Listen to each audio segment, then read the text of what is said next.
Hello everybody, Thomas Sadley here. Thank you so much for clicking onto this video. Make sure to give this video a thumbs up if you did end up liking it by the end of it. And please go check out some of my other stuff if you haven't, and subscribe if you do enjoy it. If there's something that you don't like, or there's something that you just want to say in the comments, please leave in the comments below. I'd highly appreciate that. We could have conversations down there and all that. But today I'm going to be reviewing episode 4 of Power Rangers Beast Morphers, which is Digital Deception.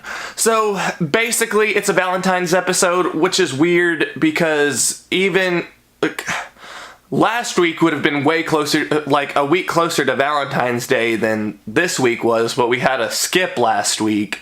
We had a break last week, so I'm a little confused on what they're doing and when they expected Power Rangers to actually air to begin with. It was working chronologically to the order that it's come out. Like, it's made sense. Like, it doesn't feel out of place, but it seems like it should have came out starting in early February or late January, which is kind of weird because this is a Valentine's episode. Usually TV shows will try to release the holiday episodes close to that holiday, so it was kind of weird seeing that, but it didn't take away from the fact what I felt about this episode. So basically it seemed I was right about an episode prior, because I was talking about how maybe the copies of Roxy and Blaze still have their memories, and it's come to truth that it's true. Roxy has the memories of her and Ravi, so she decided to have a plan against him to try to get his feelings involved, and it basically works. She stops the Digger monster from attacking him. He thinks that she still has good in her. He brings her this thing to try to make her good again, but in fact it's her trying to make him evil with this piece of equipment. I thought it was kind of cool that Devin was wearing a cheetah shirt because he's, the Cheetah Ranger or whatever. I thought that was kind of cool. That'd be something I would do. The preview that we saw prior about the Digger trying to get Ravi, I was talking about how it looked like it was a space that was going to go into commercial, which it kind of was. It was the spot right before the theme song and then commercial, so that was a thing. And apparently Nate, he went to go get flowers, and then that's when the Digger monster started attacking. And so now the commander was saying that Nate needed a babysitter. Someone always needed to be out there with him, which I would understand. He's a pretty smart guy. I'm surprised they haven't actually tried to go after him yet. And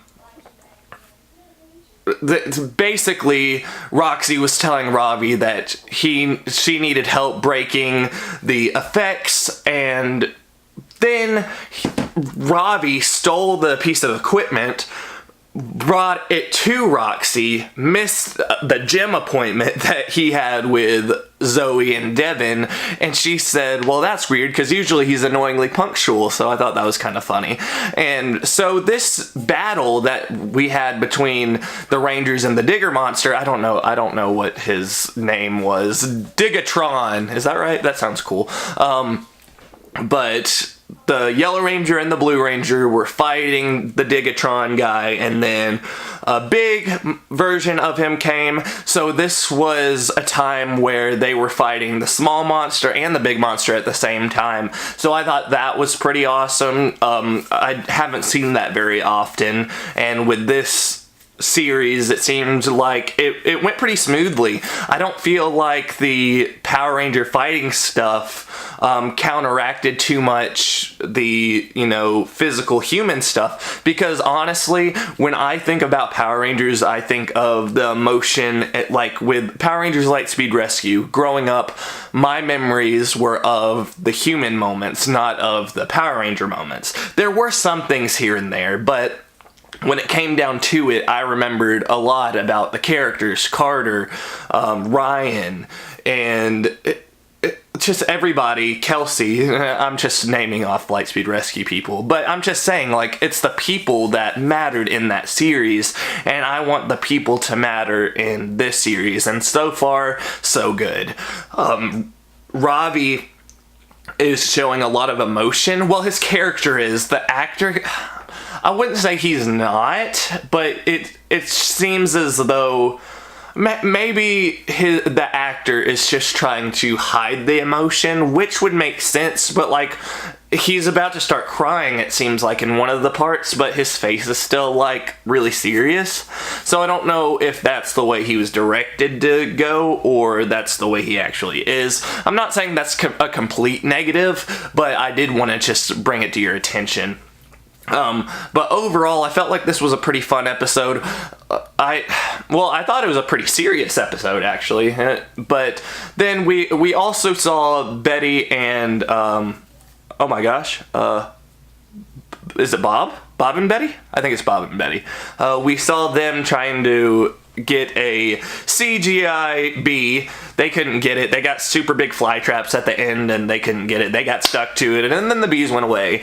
But Zoe, she got flowers, and apparently there's a bunch of secret admirers or whatever, but Nate was in the background looking, and for some reason I'm thinking that Nate's actually a lot younger than them, because I feel like the actor is, but really they're still teenagers. I think he's 16. They would probably be like 17 in the show, so I guess it wouldn't be that big of a deal, but I guess he's too scared to actually tell her. But overall, I felt like this was a pretty fun episode. There wasn't much crazy going on, but we did find figure out some cool facts, and also it was just a really good time. What did you guys think about it? Leave in the comments below, and also make sure to give this video a thumbs up if you did end up liking it. Make sure to subscribe if you check out some of my other videos, and like those as well. There was something else I wanted to bring to your attention, but I guess I forgot about it. I'll see you guys next time. Goodbye.